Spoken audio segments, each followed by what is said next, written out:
भरचोंडी शरीफ और कश्मोर शहर के मुख्तलिफ इलाकों में पानी की किल्लत शिद्दत इख्तियार कर गई। पानी की किल्लत पर शहरियों का एहतजाज, वाटर सप्लाई की बहाली का मुतालिबा।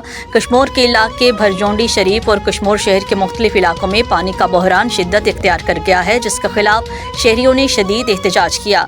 रफ़ीक अहमद चन्ना, हिदायतुल्लाह जाखरानी और दीगर रहनुमाओं की क़यादत में भरचोंडी शरीफ से एक एहतजाजी रैली निकाली गई, जिसमें मुख्तलिफ सियासी समाजी तंजीमों के कारकुनान और शहरियों ने बड़ी तादाद में शिरकत की। रैली के शुरका ने बैनर्स उठा रखे थे जिन पर टाउन इंतजामिया के खिलाफ नारे दर्ज थे।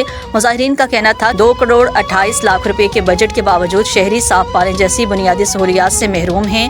हिदायतुल्लाह जाखरानी का कहना था कि वाटर सप्लाई की बंदिश पर मुतादिद पार्टी MO कश्मोर को शिकायत की गई हैं, मगर कोई सुनवाई नहीं हुई। मुजाहिरीन ने हुकूमत से मुतालिबा किया है कि कश्मोर शहर में फौरी तौर पर वाटर सप्लाई बहाल की जाए और मुबैना करप्शन में मुलव्विस टाउन अमले के खिलाफ कानूनी कार्रवाई की जाए। अनायतुल्लाह मलिक, सफाई न्यूज़, कश्मोर।